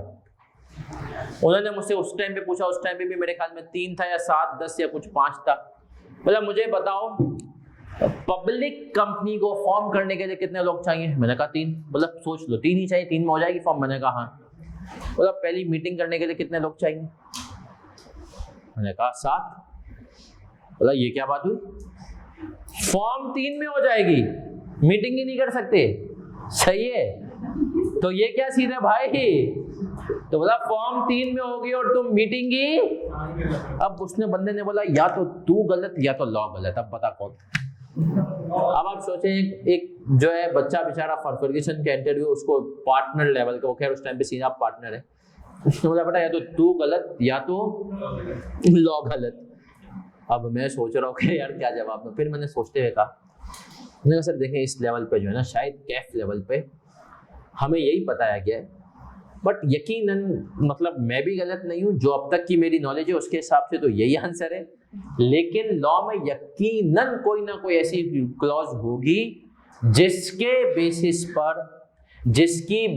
पर ये जो है ना आपकी चीज इम्पैक्ट जो है ना कवर हो जाएगी, जो कि अभी मुझे नॉलेज में नहीं है, लेकिन आगे जाके जब मैं पढ़ूंगा तो हो जाएगी। ये अब उस लेवल पे बोले तुम्हें डिसीजन नहीं, तुम गलत या मैंने उस टाइम पे डरते डरते मैंने कहा देखो इतना बड़ा, मैंने भी सोचा, मैंने कहा इतना बड़ा फंड नहीं हो सकता, कंपनियां चल रही है, सही है। और मैंने कहा कि यार दूसरा मैंने भी यही पढ़ा हुआ है, अब मैं क्या करूं। तो फिर उस लेवल पे ऐसी चीज है आपके पास, कोड ऑफ कॉर्पोरेट गवर्नेंस है, लिस्टिंग रेगुलेशंस हैं जो तुम लोग इंशाल्लाह सीए। तब हमें पता चला कि ये चीज भी है। उसको पता था कि यार इसको शायद बच्चे को कैफ लेवल पे ये चीज नहीं पता, बट वो ये चेक करने आ रहा था कि ये गधा ये तो नहीं कहता लॉ गलत है, सही है। अगर शायद मैं ये भी कहता ना कि सर मैं गलत हूँ, तो वो शायद कहता सही है, चलो इसने अपनी एक गलती भी मानी और ये पॉजिटिव चेक करा था, क्योंकि मेरा लॉ गलत है, इसका मतलब होता क्या ये अर्ल है, इसको सही जवाब भी नहीं पता है और ये और ना इसमें कॉमन सेंस है गधे में, कितना बड़ा कंपनियां चल रही हैं और कहते लॉ। तो ये चीजें सिर्फ आपसे टेस्ट करने के लिए पूछता है कि भाई तुम इस काबिल हो। तो याद रखना है, जैसे एग्जांपल देता हूं, अक्सर लोगों से अब तक उन्होंने कही चीज कॉमन हो गई जो छोड़ दिया, ये आपसे पूछते थे फर्ग्यूसन में, तो अभी देखो जो भी कह रहा था ये इंटरव्यू में, पीछे नहीं देखना है तुम्हें, और बोला बताओ तुम्हारे पीछे दीवार का कलर कौन सा है, सही है। तो उस बंदे का तुम्हारे पीछे दीवार का कलर, अब जो बंदा सोच रहा है या जो बंदा थोड़ा सा यूं करने की कोशिश कर रहा है उसको बोलते हैं तुम्हारे पास इतना कॉमन सेंस नहीं, कोई डिस्को में बैठे हुए हो कि हर दीवार का कलर अलग लगाएंगे, जो सामने वही पीछे है। इसी तरीके से किसी से सवाल हुआ कि यार तुम अभी, अच्छा फर्ग्यूसन में लिफ्ट थी, अब मुझे नहीं पता अब चलती नहीं चलती, सही है, मतलब हमारे टाइम पे कभी 5 बजे के बाद बंद। देखो मसला होता है जब अकाउंटेंट होता है उसका अनफॉर्चुनेटली दिमाग होता है पैसे बचाओ, कॉस्ट बचाओ। 5 बजे के बाद अगर तुम काम 5 बजे के बाद करते हो, लिफ्ट बंद कर दी, चलो मैं तो सेक्शन बी में था, फर्स्ट फ्लोर पे था उस टाइम पे, सेक्शन डी वाले बेचारे चौथे माले तक चढ़ के जाते थे, सही है। तो क्या है, तो वो इंटरव्यू भी कभी 3rd फ्लोर पे यूजुअली लेते थे, बोलते थे अच्छा तुम अभी सीढ़ियों से आए हो, हाँ, बोला अच्छा ये बताओ कितनी सीढ़ियाँ हैं। अब जो कोई जवाब ना दे, लेकिन कुछ होते थे बोल देते थे भाई ये जो है 46 सीढ़ियाँ हैं, बोलते श्योर हो, बोलते हैं हाँ, सही है। तो एक दफा किसी से पूछ भी लिया तो तुमने कैसे कहा कि 46 है, उसने कहा सर मुझे पता है आपने भी थोड़ी गिनी है, सही है। बात तो देखो उसकी सही थी ना, उसको रख भी लिया, तो पॉइंट क्या है। दूसरी चीज, मेरा एक दोस्त था जो ना बच्चों के पेपर एग्जाम्ड होते, एग्जामिशन के बाद आते हैं, जैसे यहाँ पे बहुत सारे बच्चे आइए को छोड़ दिया, उसका भी इको इकोनॉमिक्स एग्जाम था, नहीं इंटर की बेस पे हो जाता था, हाँ नहीं कैफ की मतलब कुछ पेपर उसको फिर उसकी क्या कहते हैं ए लेवल्स की बेस पे, उसका शायद आगा खान बोर्ड था क्या, तो मुझे याद नहीं है। उनको गया, अच्छा मेरे से भी इकोनॉमिक्स से सवाल पूछे, उससे भी पूछे, उससे पहले कुछ पता नहीं सवाल पूछा, कोई पॉलिसी फिस्कल या मॉनेटरी या कुछ भी पूछा, उसने कहा सर मेरा इकोनॉमिक्स एग्जाम था।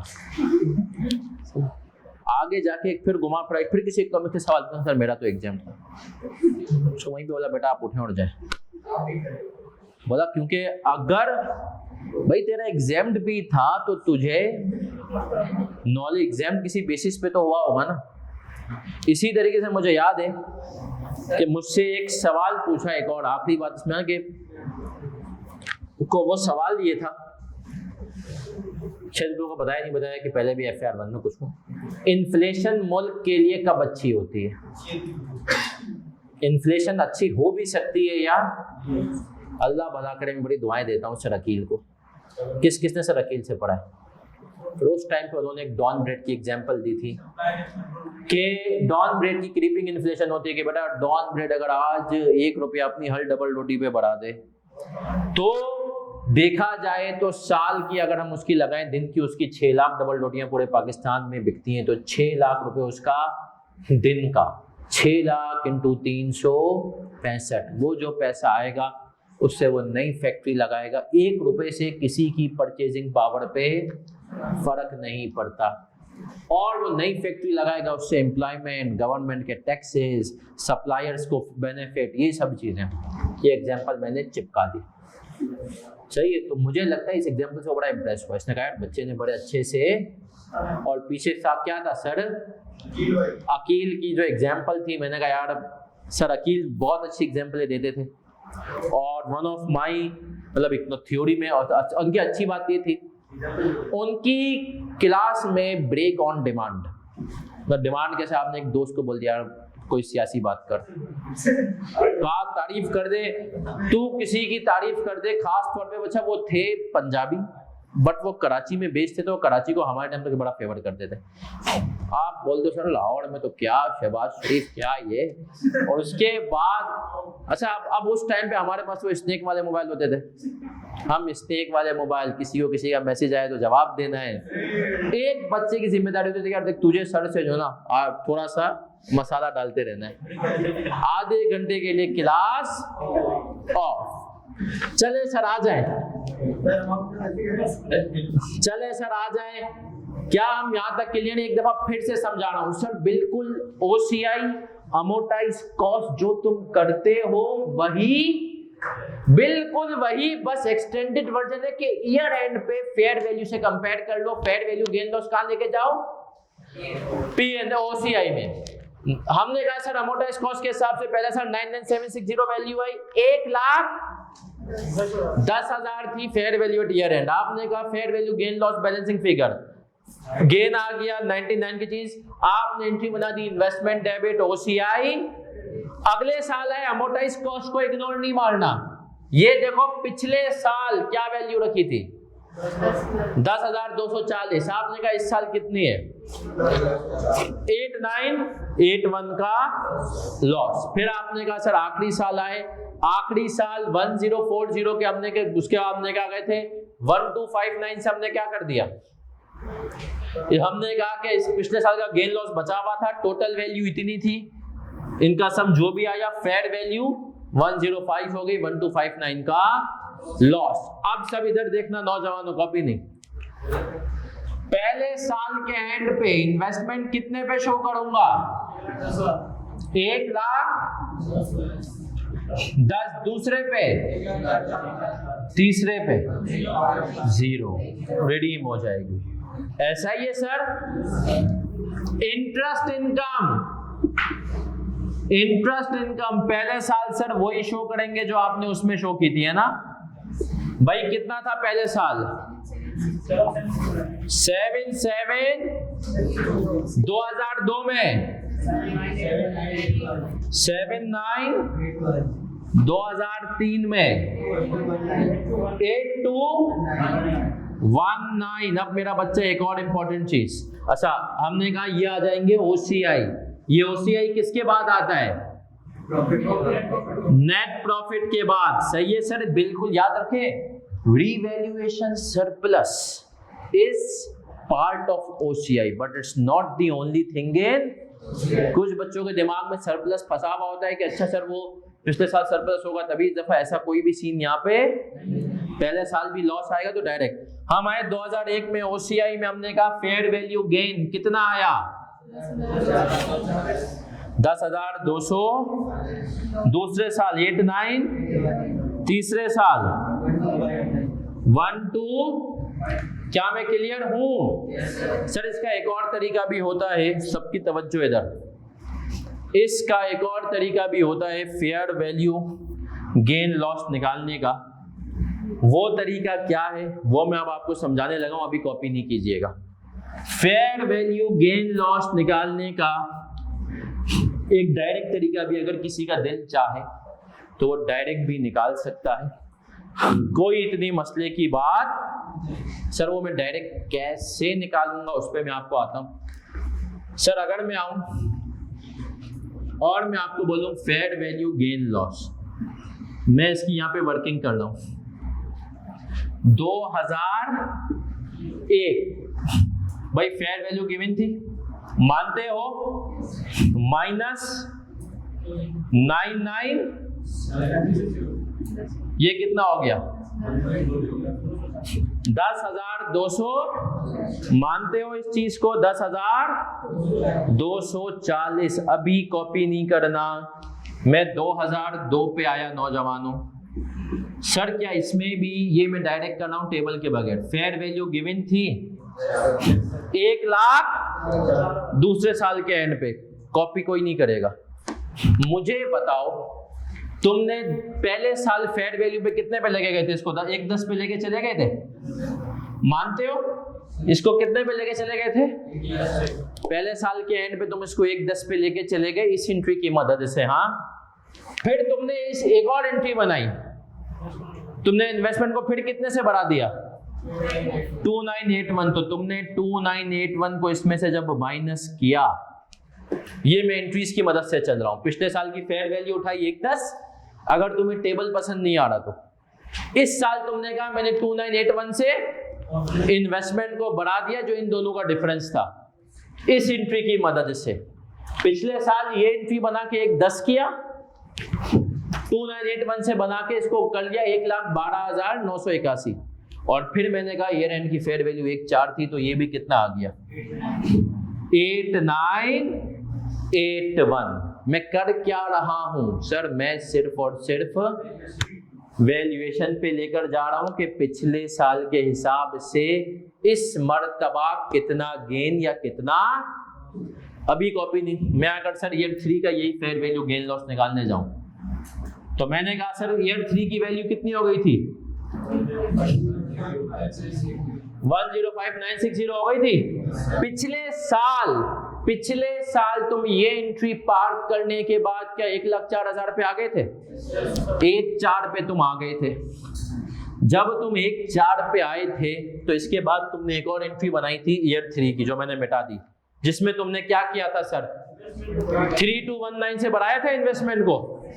उसको यहां से माइनस कर दो, 3219, तो आप पहुंचोगे 1259 के लॉस पे। तो सर टेबल वाला तरीका भी, डायरेक्ट करना चाहो तो डायरेक्ट भी है। मेरी क्या एडवाइस है पेपर में? क्यों सर? डायरेक्ट में आप गलती कर सकते हो, टेबल में स्ट्रक्चर अगर सेव होगा तो तुम आराम से कर लोगे। ये कौन सा मॉडल है? अमोर्टाइज्ड। क्या ये पेपर में आ चुका है? क्या आगे आएगा? कॉपी कर लीजिए अगर करना हो इसके एक्सट्रैक्ट। सर अब ये भी चीजें सीखें। मैंने सबसे पहले क्या बना लिए थे साइड में? एक्सट्रैक्ट। जब आप एक्सट्रैक्ट बना देते ना, तो आपको पता होता है चीजें क्या क्या चाहिए। तुम लोग कॉस्टिंग वगैरह में भी कोशिश करो, इन चीजों की आदत डालो। 2 चीजें, पहली चीज तुम्हें पता हो कि इस टॉपिक पे कितनी तरह के सवाल आ सकते हैं कॉस्टिंग में। दूसरी चीज, जो भी रिक्वायरमेंट हो ना, उसको लिख के उसके ऊपर क्वेश्चन मार्क नंबर बना लो कि ये रिक्वायरमेंट है। जो जैसे मुझे मेरे एक दोस्त ने एडवाइस दी थी, मैंने अल्हम्दुलिल्लाह कैफ का कॉस्टिंग भी और सीए फाइनल का कॉस्टिंग भी खुद पढ़ के निकाले। तो मुझे मेरे एक दोस्त को मैंने कहा कैफ का तो हंसते खेलते अल्हम्दुलिल्लाह निकल गया, सीए फाइनल में हालत टाइट सब कर देते, बहुत मुश्किल है। एक दोस्त था, उसने मुझसे पहले दिया था एमए, क्योंकि हमारे टाइम पे ये स्कीम आ चुकी थी। उसको मैंने पूछा भाई क्या सीन है? उसने कहा कि देख भाई, जितना भी डेटा सवाल में गिवन हो ना, उस डेटा को पहले एक, जैसे फिजिक्स में न्यूमेरिकल करते थे ना, एक उसमें ले आ, क्वेश्चन मार्क लिख दिया और अपने पास छोटे से स्टेप लिख ले, पहले ये निकलेगा फिर ये बोला तू देखने सवाल होगा। ये मैंने किया और अल्हम्दुलिल्लाह मुझे कभी कॉस्टिंग, मैंने सीए फाइनल का कॉस्ट अकाउंटिंग, कैफ का भी, दोनों मैंने खुद पढ़े हैं कॉस्ट अकाउंटिंग। और मुझे लगता है कि एक भाई हैं, उनका नाम मुझे नहीं पता, याद नहीं आ रहा, कॉलिन ड्रूडी है शायद। दोनों ये किताबें कॉलिन ड्रूडी ज़्यादा चलती थी। उस भैया ने उस टाइम पे जो सवालात बनाए थे, वो मुझे ऐसा लगता था कि यार वो पास कराने के लिए काफ़ी अच्छे सवाल थे, कॉलिन ड्रूडी। अब मैंने सुना है कि सवालों का थोड़ा लेवल, खास तौर पे मैंने सुना है 2017 के बाद से खतरनाक बीच में। देखो मैथ्स है, और ये पता है मशीन क्या होता है? अब तक अकाउंटिंग का पेपर अब हर दफ़ा एक ही टीम बना रही होती है, लेकिन कॉस्टिंग वगैरह की जो टीम है ना, मेरे ख्याल में ये डिफरेंट चेकर्स को, उसको पेपर सेटर्स को रखते हैं और बोलते हैं पेपर्स बनाओ।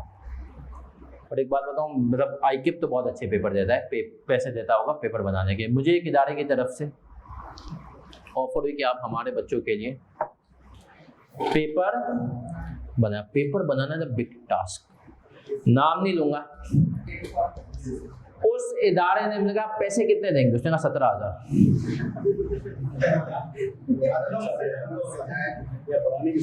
मैंने कहा 17,000 रुपए में तू कह रहा है मैं तुझे पेपर बना के दूं, तो मैंने कहा भाई मेरा दिल ही नहीं चाहेगा। सर अगर आपको तबीयत से जो पेपर बनाना है, ऐसा नहीं कि सवाल बना तो उसका आंसर ही नहीं हो रहा है, आपको खुद आंसर भी बनाना है, सर पेपर के साथ आंसर भी देना होता है। तो देखा वो आंसर बनाऊं तेरे लिए, पेपर पहले बनाऊं फिर आंसर बनाऊं, 17,000। आपको पता है आई कैप में कुछ एक्सपर्ट भी हैं, वो भी अदर होते हैं, उनको आई कैप रखता है एज अ कभी कभी रिव्यूअर। सर ये पेपर बन चुका है, ये इसका सजेस्टेड आंसर है, हम अपनी वेबसाइट पे डाल रहे हैं। उसको खाली आप एक दफा ना आंसर दे रहा है कि पेपर भी दे रहा है, और ये कुछ उसके एक्सपर्ट्स हैं, एक्सटर्नल होते हैं, ये मतलब सिर्फ आप आंसर को एक दफा देख लें, सही बनाए नहीं बनाए, सिर्फ उसको देखना है, चेक करना है। उसके आई कैप देते हैं 50,000 रुपये। सही है, 50,000। हालांकि काम कितनी देर का होता है, वो मुश्किल से अगर कोई तबीयत से भी करे ना 3 घंटे का काम है। भाई तू पूरा पेपर सॉल्व कर ले, या कैलकुलेशन तो हुई वे ना, बहुत हुआ 3-4 घंटे का काम है, उसका आई कैप कितने दे देता है? 50,000। और ये देता है कैफ लेवल पे, सी फाइनल में देता है 75,000। लेकिन वो फिर आई कैप को भी बंदा भी उसका कैलिबर होता है ऐसा। सही है, लेकिन एपिफा या कोई भी इदारा है, ये क्या कह रहे हैं, ये क्या कहते हैं 17। अब आप सोचो यार 17,000 में टीचर का लेवल, टीचर का दिल क्या चाहेगा पेपर सेटर का कि भाई मैं क्या करूं। ये रहा बैलेंसिंग फिगर है। कोई और सवाल है सर यहाँ तक किसी को क्या आए पीएनएल पे? सर पीएनएल मॉडल तो मुस्कुराते हुए करोगे तुम लोग अभी, नहीं अभी करेंगे बेटा, कल तो इनकी और प्रैक्टिस है। एक बच्चा कह रहा सर ये अमेरिका वाला सीन हो गया, खान साहब वाला।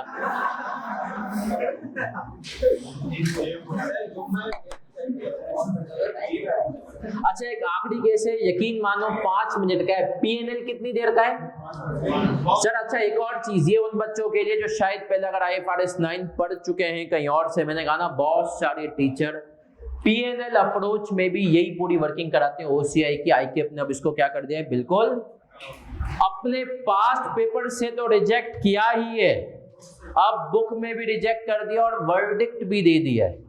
सही है सर, वर्डिक्ट भी दे दिया है। क्योंकि अच्छा ये क्यों करता है, क्योंकि सर स्टैंडर्ड है ना, पीएनएल के केस में खामोश है, लेकिन अब पीएनएल के केस में सिंपल सी बात है, वो कहता है भाई तूने रखे शॉर्ट टर्म पे ना, तुझे नहीं पता कब तू बेच दे, तो जिंदगी को गुलजार रख, इंटरेस्ट को रिकॉर्ड कर कूपन पे, इनकम पे, और जो भी फेयर वैल्यू गेन आए उसको कहाँ लेकर जा, पीएनएल में। ट्रांजैक्शन कॉस्ट भी कहाँ जाएगी, पीएनएल में। तो अब इफेक्टिवली पीएनएल मॉडल में तुम्हें कोई भी टेबल नहीं बनाना। सर इसी सवाल के अगर मैं आपको पीएनएल मॉडल कराऊं तो मुस्कुराते हुए करेंगे। आप मुझे बताएं इन्वेस्टमेंट आपने खरीदी कितने में? 95,000 में। क्या पीएनएल मॉडल में ट्रांजैक्शन कॉस्ट कैपिटलाइज करूंगा? मुझे अब नाम कटवाना पड़ेगा। अच्छा sir, investment debit bank credit कितने से?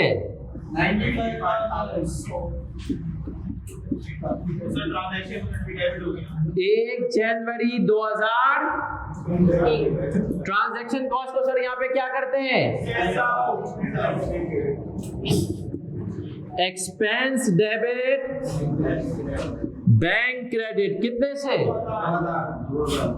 2000। सर क्या मैं क्लियर हूं? अब सर ईयर एंड पे मैं क्या करूंगा? ये मैं पीएनएल मॉडल की एंट्रीज बना रहा हूं, पीएनएल OCI नहीं। 31 दिसंबर 11 को क्या करेंगे मेरा बच्चा? फेयर वैल्यू पे लेके चले जाएंगे। फेयर वैल्यू कितनी है? आप एंट्री बनाएंगे investment debit fair value gain 15,000। 1 10 minus कितना हो गया? 15,000। फिर मैं आ गया 31 दिसंबर 2012, कितने पे? मेरे पास इन्वेस्टमेंट कितने पे आ गई थी अगर मैं इसके एक्सट्रैक्ट्स बनाऊं तो? अगर मैं इसको P&L के इसके एक्सट्रैक्ट्स बनाऊं, पहले साल के एंड पे 1,10,000 पे थी। फिर मैंने कहा सर अच्छा एक चीज, हमें 31 दिसंबर 11 को एक और एंट्री बनानी है ना इंटरेस्ट की। बैंक डेबिट इंटरेस्ट इनकम कितने से? 1,00,000 का कूपन के हिसाब से 5%, 5,000 मानते हो? सर क्या ये एंट्री में 31 दिसंबर 11, 12, 13 तीनों साल बनाऊंगा? नहीं सर, यहाँ पे सिर्फ 12 तक बनाऊंगा। वो मुझे कह रहा है 13वें साल में तो शुरू में मैंने क्या कर दिया है, 2 साल के बाद देखो कह रहा है मैंने बेच दिया है। पार्ट सी पढ़ो, 1 साल बाद ही बेच दिया है, दूसरे साल के शुरू में। तो मैंने कहा सर मैंने ये एंट्री बनाई, सबकी तवज्जो इधर, कॉपी नहीं करना नौजवानों, इधर देख लो हम पढ़ भी लेते हैं। ये देखें रिक्वायरमेंट में क्या कह रहा है, ये कह रहा है Tokyo plan to trade the bond in the short term, selling it for its on 8 January 2002। अब सर मुझे बताएं इसने ऊपर वाले केस में आपको फेयर वैल्यू दी हुई है? यस सर दी हुई है। कितनी दी हुई है? पहले साल के एंड पे 1,10,000। अगर इसने ऊपर वाले केस में आपको 1,10,000 की फेयर वैल्यू दी हुई है 31 उसमें, अगर आप देखें तो इसका मतलब है कि सर ये आदमी शरीफ हो रहा है। अगर ये शरीफ हो रहा है तो हमने कहा 1 जनवरी 11 नहीं, ये 1 ही है ना, 1 जनवरी 1 जनवरी 1, तो 1 जनवरी 02 पे क्या हो जाएगा? बैंक डेबिट 1,10,000 से। सर हमें कैसे पता कि फेयर वैल्यू चेंज नहीं हुई एक दिन में? अगर वो कुछ नहीं बता रहा तो हमने कहा जो 31 दिसंबर 1 की थी वो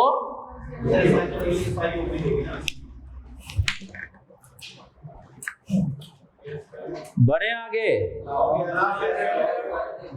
बेटा पहले साल की क्या इनकम आएगी? 2001 की सर इंटरेस्ट इनकम तो आएगी ना, और फेयर वैल्यू गेन भी आएगा। 2003, 2002 और 2000 इंटरेस्ट इनकम कितनी आएगी? Fair value gain. सर इसका मतलब यह है कि हम सेफली कह सकते हैं कि बिल्कुल इसका ट्रीटमेंट इक्विटी जैसा ही है। फर्क क्या है? डिविडेंड की जगह यहाँ पे क्या है? इंटरेस्ट। डिविडेंड की जगह क्या है? यहाँ पे इंटरेस्ट है, बाकी इक्विटी में जैसे फेयर वैल्यू। फिर रिपीट कर रहा हूं, कुछ टीचर जिसमें भी पूरा अफेक्टिव रेट वाली वर्किंग करा देते हैं, जो कि क्यों सर कंफ्यूजन थी पहले, अब कंफ्यूजन दूर हो चुकी है। अभी सर होमवर्क तो लेते जाएं। कल 2:30 से 4:30 क्लास है।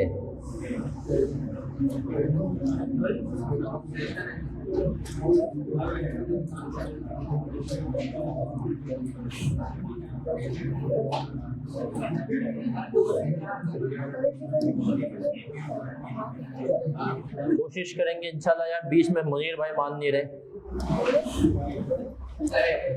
अच्छा अब आप लोगों को कुछ एग्जांपल्स में दे रहा हूं, कुछ होमवर्क दे रहा हूं।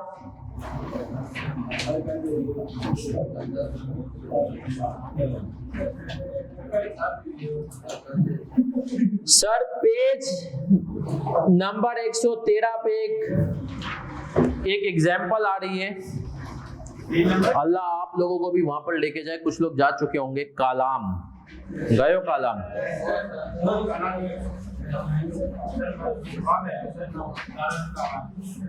तो कालाम जो है एक सवाल है, स्टडी टेक्स्ट की एग्जाम्पल है।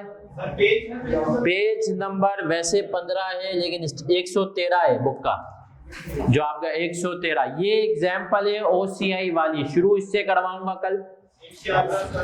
OCI की ये एग्जाम्पल है, ये हमें इंशाल्लाह करनी है। और एक और दे दूं? यार एक और भी ले लो बस। अच्छा एक छोटी सी PNL की एग्जाम्पल ले लो, और उसका जो नाम है, हमारी दुआ है कि अल्लाह हर लड़की को वो बनाए और हर लड़के को निकाह की सूरत में वो दे, हसीना। सही है सर, हसीना लिमिटेड। ये देख रहे हैं ICAP क्या नाम रखता था, कालाम का नाम रखा है, फिर हसीना आए सर, हसीना लिमिटेड। Page number 113।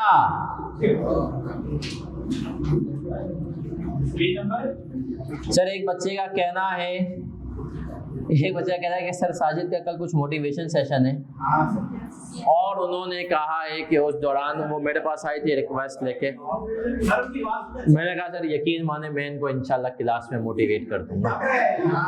सही है? नहीं, ऑफ नहीं सर। देखें इस बैच में हमारे पास वैसे ही रनवेट ज्यादा है, सही है, तो हमें उसके हिसाब से चलना है। मेरी पूरी कोशिश है इंशाल्लाह, अल्लाह ने चाहा तो इस टॉपिक को मैं मंगल तक खत्म करूंगा, नेक्स्ट ट्यूसडे को, और उसके बाद इंशाल्लाह अगला टॉपिक। सही है? अगला या तो लीजिस कराऊंगा या तो 1037। सर साजिद ये भी फॉर्म लेकर आए थे। कल की क्लास है 2:30 से 4:30। क्विकली एक दफा हम चीजों को कर रहे हैं revise. Fair value through OCI debt instrument, इसको रिवाइज कराऊंगा। सर ये किसकी एक्सटेंशन है? अमोर्टाइज्ड। जो अमोर्टाइज्ड कॉस्ट में का किया उसको आगे लेकर जाओ, OCI का इंपैक्ट लेकर जाओ, उसका गेन लॉस फेयर वैल्यू को कहां लेके चले जाओ? OCI में। अब तक ये इतना नहीं हुआ, इसके ऊपर एक फुल फ्लेज सवाल आ सकता है। सर इसके बाद अगर फेयर वैल्यू थ्रू P&L में आए, इफेक्टिव रेट को मारो गोली। सिंपल, आपने क्या करना है, आपने फेयर वैल्यू थ्रू P&L में कूपन रेट रिकॉर्ड करना है, उसके हिसाब से करना है। कल की क्लास में IFRS 9 का एक क्विज भी है, सही है? अब तक जो हमने पढ़ा है वो क्विज होगा, वो हम साथ साथ सॉल्व भी करेंगे कल की क्लास में इंशाल्लाह। ओके बच्चों, अल्लाह हाफिज।